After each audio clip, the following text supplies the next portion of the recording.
Welcome to Pat's Cast, the unofficial Regina Pats podcast. I'm Matt. I'm Chris. And this is our episode for January the 2nd, 2022. Fights fresh off the bench for Brooke. A shot from the line, and he scores! It's going to be Braden Barnett's first career WHL goal. Tips in the shot. He's got speed on Kadura. Bedard dangles, shoots, and scores! That's what we've been waiting for. Oh my! Corbin Vaughn just laid out his man. That's a way to make an impact in your Western Hockey League debut. Well, Chris, I think when I was thinking about this episode, one of the, challenges or one of the issues we have is we record once a week. And I was thinking one of the things that we have to deal with is the recency bias. This week had potentially 4 games. Really, it was 3 that we ended up with. But coming back to that recency bias, last night's game and watching the show that went on with Connor Bedard, it's hard to talk about much else right off the top here because that's just what's on my mind and I think a lot of other people's mind. It was, I don't even know if I have the right words. It was unbelievable to be there in that rink and watch him play. It's everything that I think he had been built up to be, and we hadn't necessarily seen. We'd seen little glimpses of it to this point, and then last night was just. I was just a raw, true fan last night at that game. The energy in that building and the people that were around us were just, I think, feeling it too, and it was just unbelievable. I've never seen. I've seen a lot of sports and watched a lot of live sports, but I've never seen someone absolutely dominate and change a game the way that he did last night. And boy, if this is just starting us off and we're going to see this, I mean, it can't be like that every night. I get it. But man, if he can even bring half that and if the team can rally around him, and it was just nuts. I could not believe it.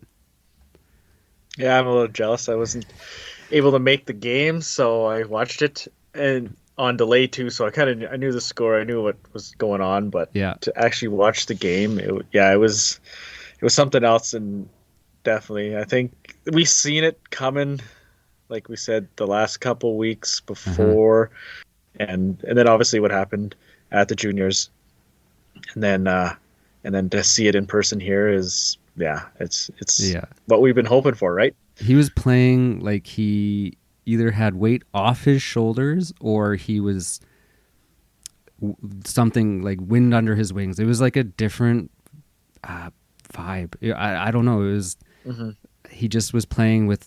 I think it seemed like more confidence.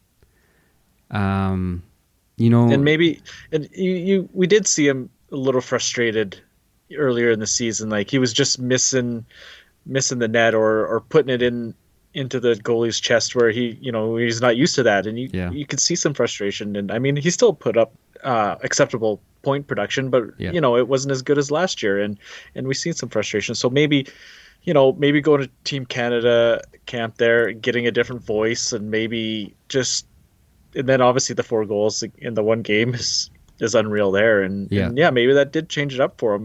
Maybe it was just a mindset kind of thing, because obviously the skill's there and he hasn't lost any skill or anything, but maybe it was just a mindset thing, a little temporary change of scenery or something. But like you look at that first goal where he just undresses that guy, like unbelievable, and his shot, I know the third goal, and like there was that third goal, it was him and 4 other Moose Jaw players in the zone, and he just snipes it and just sniped it too. And it was, I mean, I put out the video because if you watch the view from behind the net where they show it, and he's got it out, the puck's out in front of him or beside him, and then I think the goalie's thinking he's going glove side, right? Yeah. But then he pulls it in and he totally changes it and goes blocker post and in, and it's just like, and the speed, the heaviness of the shot, like it was just unreal. Yeah. Right? And even, his second goal wasn't as maybe flashy, but even the placement of that shot, I think, caught the goaltender off guard because he ended up sneaking it short side, which I don't think the goaltender was playing the pass because I don't think there was anyone else there. No. Like his shot placement and deceptiveness of it is just, it's insane. And shortly after he got his third goal, he had another, as I think they were still announcing the goal, he had another shot that went above the net. And it was in front of where we were sitting, and it was just like a rocket, man. And it hit the glass, and it was like, it was a game where anytime he was on the ice and had the puck, he seemed to just have this confidence, and you could feel it that he was going to do something, and he did a lot. He did a lot. I messaged you even, I think, after 1 or 2 goals, and I said, people are getting their money's worth tonight. This is what they're selling tickets for. And then to finish it off in overtime, like, are you kidding me? Like, there's like a few seconds left, and I think people were starting to get excited then to watch him do a shootout goal. But then to get that goal, like, oh man, it was so much fun. I was just a true fan last night, and it was awesome. Yeah, and even that goal was tough. Like, Nyhoff kind of just not chipped it, but he just put it in a spot there, and it wasn't the best spot either, and he somehow got it off and snuck it through Tedachuk. And I mean, Tedachuk stood on his head, I thought. Yeah. Not stood on his head, but he was really good. I mean, the game could have been 10-12, whatever. And I mean, Bedard did score one with the net off. I mean, if he slides over and doesn't put the net off, there's 5 for Bedard, right? Like, and I was surprised he didn't score in overtime on his breakaway. It was like, I was like, oh, here we go, game over. No, you know what? Tedachuk cheated on that one. Did he? He cheated glove side where he likes to go low. Yeah. He cheated there and he shot there. Oh, okay. If he would have faked the shot one backhand, he would have had half the net. Okay. Guaranteed. Give credit to Tedachuk. He looked good. Bedard had his goals, but Howe was there firing at him on the power plays, who has got a good goal scoring touch, and he stopped a bunch of those. So Dubinsky, how many breakaways did Dubinsky have? 3? Yeah. It was, he had 2 in that one in the penalty 5-minute power play. Yeah, and scored on one of them. Yeah, and I think he had a breakaway later in the game as well. I mean, that's another guy. I thought his game really stood out in that game as well. That's probably one of the best games I've seen from him. Yeah, ever. Easy to be overshadowed, but definitely. It was. I think it's a bit of that Bedard effect, right? Just seeing the energy that he brings, and other guys step up, and maybe get a bit of confidence in just being around him. So, So sorry, we usually go in order, but I just had to talk about that. So it was just an awesome, just a game to be part of and be a fan.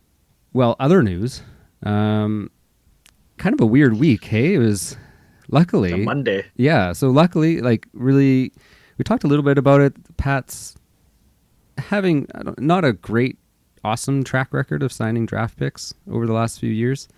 But this week signed both our first and second round draft picks. So Jackson and Corbin Vaughn, twins out of Kelowna, playing with Rink Hockey Academy right now. So signed them, and they played same day, wasn't it? Or the next day? Well, I think they announced it that day. But announced the signing one day, on the Monday, and then had to play that night. And I say had to because they pretty much had to play. Our roster was ugly. Between 2 players away at World Juniors, I heard later on in an interview that Logan Nyhoff had some trouble getting back with his flights. We were down and not looking. It was a pretty sad looking roster that night. Yeah, there was 4 skaters out? 3 skaters, and Dante was missing. Yeah. Nathan had to step up and do play-by-play. So, but you know what? It was kind of a fun game too. Like the Twins really jumped in and they played good. They played with a lot of energy. They're playing kind of raw. It kind of reminded me when Dubinsky, I don't know if you remember, he played his first games as a 15-year-old, and he's just out there just going hard, running guys, playing, like they're trying to make a name for themselves, and a little bit raw, maybe not a lot of high skill talent there, but it is what it is when you have players that young for the most part, right? So, but they didn't look out of place, no, right? No, they didn't look like they were totally out-leagued or outmanned or anything like that. Just probably playing with a bit of excitement too, right? So yeah, no, they look. I was happy with their play, and they got to play a few games here. You were mentioning kind of, now that you think about it, they had to go through some exceptions to get them both to play, right? Yeah, John Paddock after the game said that they had to get approval to play 2 15s in the same game. Right. And I mean, like I said, it wasn't a stunt or anything. Like, they needed both of them in the lineup. Yeah. They were still short of forward. They had to play an extra D with both of them. So yeah. And he said going forward, only one can play per night. Yeah. So I think he's like, cool. It'll just depend on who we got and who we don't got. Yeah, it was cool that they get to have their first WHL game together. But then you may have noticed that only one was playing, and that's just the rules with the 15-year-olds. I did notice it was Jackson last night, I believe. So Jackson's the forward, okay? Yeah. He's 185 pounds, and he was the one we picked 21st overall. Corbin's 195, and they're both 6 feet. They are identical twins. He's the defenseman. So Jackson forward, Corbin defense. And Corbin got the call against Winnipeg, because I think Bird kind of got hurt in that Edmonton game. He did come back, but yeah, I think, and he sat out, I believe, against Winnipeg. So Corbin got the call in, and I mean, we didn't talk much about the Edmonton game, but his game against Winnipeg I thought was real well. He got lots of ice. Like, he wasn't getting that 1-2 shift a period. Like, he was out there, and against the best team probably in the league. Yeah, he didn't look out of place at all. And I mean, we have interview from Ken Schneider talking about that kind of stuff, so he had some good words to say about them. I did notice Jackson didn't get a ton of ice time last night. It was a weird game, though. Yeah. There was a lot of penalties and stuff like that, so I don't know where he fit in with it. But, I mean, overall, what do you think? This is probably the last little bit we'll see of them. Their Christmas vacation's over now, and they'll be back to Kelowna. I think so. Because they've played 2 or 3 games each now. Yeah, 2 games each. Yeah. Okay. Yeah. So I mean, you look at the roster; it's getting healthier. Like, against Moose Jaw, you got Stringer back. Yeah. And then Smith's back. Smith's back. Yeah, he was back in against Edmonton there, and so it's nice to see those guys getting back. You think Johnson's probably back? I mean, there hasn't been an update on the weekly report I saw over him. 2 weeks. I saw him walking around. He was actually in line behind us getting a cheeseburger or something. I don't know what he ordered, but he was right behind us. And anyways, he was walking around with no limps or anything like that. So yeah, him and Smith were both like about the same time frame. So Johnson should be back anytime, I'd think. Yeah, good.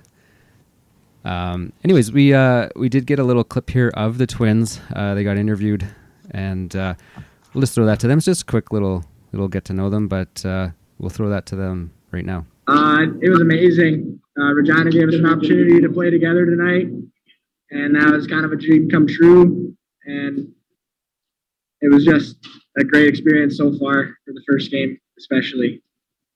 Yeah, we got a great group of guys helping us out and making us feel comfortable too. And to play a game was just awesome. It's been good because it's something exciting, and it's another step in our journey. And I think this is a great spot for both of us. It was awesome. Like, we have so much drive that we put in each other that it made things a lot easier too, to have someone with you.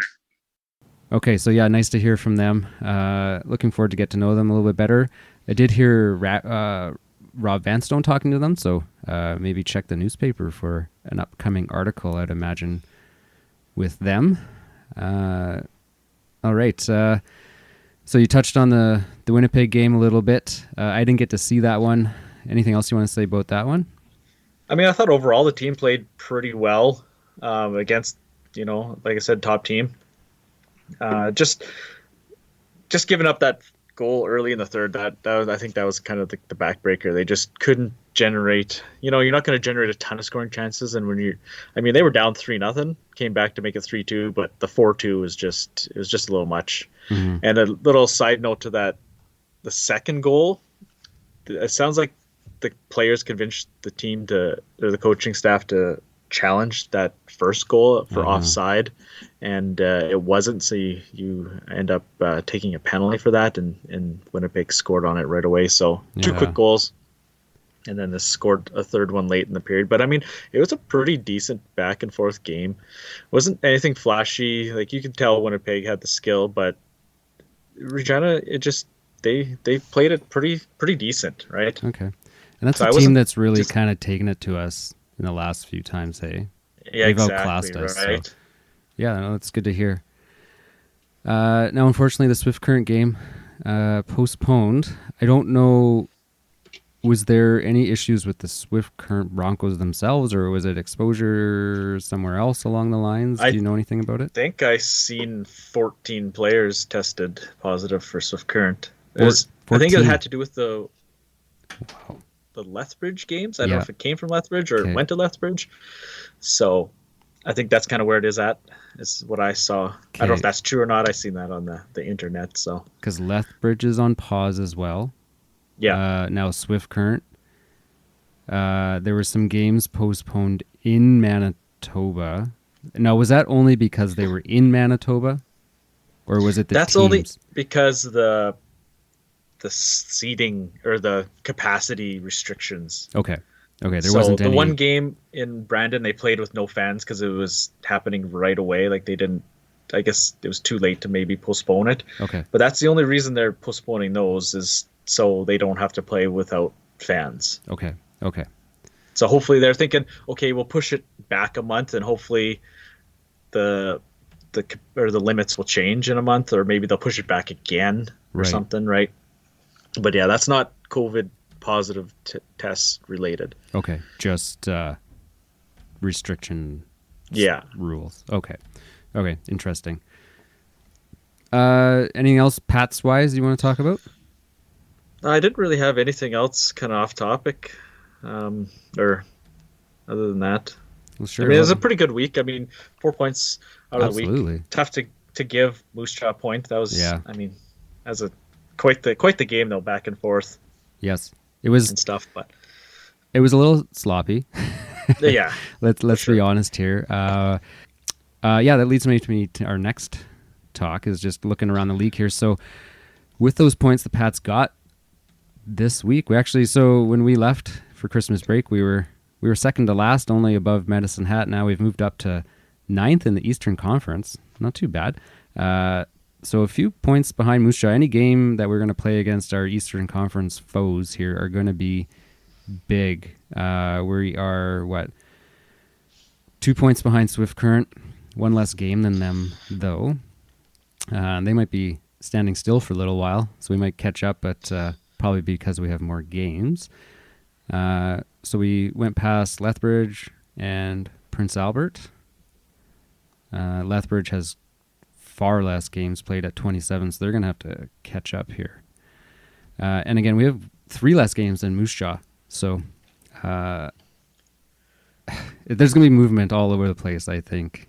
Yeah, you look at it from the top. Winnipeg 56, Edmonton 51, and then Red Deer right behind them at 47. They're really not far off, yeah. And they've maintained this, like, maybe they have a hot start and you cool off. No, they're coming along, right? Yeah. Like, they're 2 wins behind Edmonton with 2 games in hand. So absolutely. And then Moose Jaw, they've kind of jumped up here. They're in 4th now, 36 points, kind of the next tier. Yeah. And then Saskatoon's with 36, Brandon 35, Calgary 31, and then Swift and Regina. So with the home and home coming up against Saskatoon here, that's huge. Those are big. Those are going to be big points, yeah. Then you look in the West, Everett kind of pulling away a little bit over Kamloops. Yeah, and then Seattle's still kind of rolling 6-3-1 in their last 10. Kind of talked about them before the break. Yeah. Portland 8-1-1, so they're hot on Seattle's heels there. Tri-City kind of in the basement now. Victoria's jumped up. I don't know if we talked about the Bailey Peach coming from Charlottetown all the way to Victoria. We did. We did? Okay. Yeah, we talked so about, yeah. He had a 7-point night the other night. Like, Really? He is the hottest player in the country now. Wow. Like, he was like player of the night, the CHL player of the night, right? And it was just like, wow, 7 points. And then he's got something like over 2 points a game in his last like 5 games or something. It's just crazy. That's wild. Yeah, we talked about him. We were talking about just the travel, the distance. You went from the farthest you could go. Oh, good for him. That's an interesting story. Yeah, so he's got 3 point, 3 point, 2 point, 2.7, and 2 in his last 6 games. Huh. Interesting. That is neat. 19 points. You alluded to it here. So the week coming up, Saskatoon and Saskatoon, 2 games, a home and home. With them, like we said, big points to be had here. What are you expecting here? I mean, Saskatoon's been kind of hit and miss, so it's tough to say. It's been a while since we saw them. Yeah, I think we had another home and home with them early sometime in the in year, October. Right? Yeah. So I mean, it's this. You got to look out for the same guys, Kyle Kokovic and Tristan Robbins. Like those are the 2 guys we kind of got to focus on, and hopefully, the defensive game can come along. I mean, it looked good against Winnipeg, but they lost their way against Moose Jaw there. So kind of see what defensive game shows up against Saskatoon here. I mean, they do have some scoring potential. So Saskatoon's been making some deals here though lately. There was a huge 3-team deal there. I could barely follow that web. I was like, this guy to there, that between them. Medicine Hat was giving up picks, and I'm like, shouldn't Medicine Hat be collecting some picks? Like, yeah, unless they're trying to, I don't know, just trying to get something going, maybe. Yeah. Saskatoon's made some deals, so they're kind of moving some pieces around, trying to get something going, because they're still, they're still there. They're right in the thick of it. Yeah. All right. Anything else you got for this week? Oh, I think that's about it for me. Cool. Yeah. Totally fanboy today, but it was a lot of fun, and hopefully it continues. If they can bring that. And it wasn't just Bedard. Like, the team played well. You think like Englot, he was playing hard. He got rewarded with a goal. Like I said, Dubinsky. I thought Nyhoff looked good. He gets that opening goal on the 5-minute major. Like, that was huge. Getting 2 goals on that power play. that power play or penalty kill, whichever you want to look at it, could have changed the game. It changed the game in a different way than you expect. Yeah. But that could have been the game, right? A 5-minute, and that was an unfortunate play. I don't think it was malicious, really. It was a penalty for sure. Yeah, it was certainly. I felt like it was early. Yeah, it was just mistimed. We'll see how that we're talking about Svozil. It's like 20 seconds into the game, and he's gone. Okay. Yeah, 5 in a game. Yeah. Let's see here. Nothing on the discipline page. So okay, good. Nothing yet, and you never know. But like we've seen before, 5 in a game and the whole game, he might, and like you said, it was his first kind of offense. So yeah, he's not a dirty player, so no. So he might get away with just that, but you never know. Yeah. Okay. Well, we'll see you coming up this week. 2 games done Saskatoon. Again, big points. Probably, what you thinking? Maybe a split? A split would be nice. We're trying to catch these teams. 4 points is going to be tough, but I mean, if the offense shows up like it did in Moose Jaw and the defense shows up like it did against Winnipeg, maybe you can get a couple wins. But It's always nice to be optimistic. It is, absolutely. Go for that. We're coming off a high here, so it's try to keep it rolling. All right. Okay. Well, we will wrap it up and see you guys at the rink. Good night. Good night. Patscast is a proud member of the Saskatchewan Podcast Network. If you're interested in other homegrown podcasts with a wide variety of topics, check out saskpodcastnetwork.com.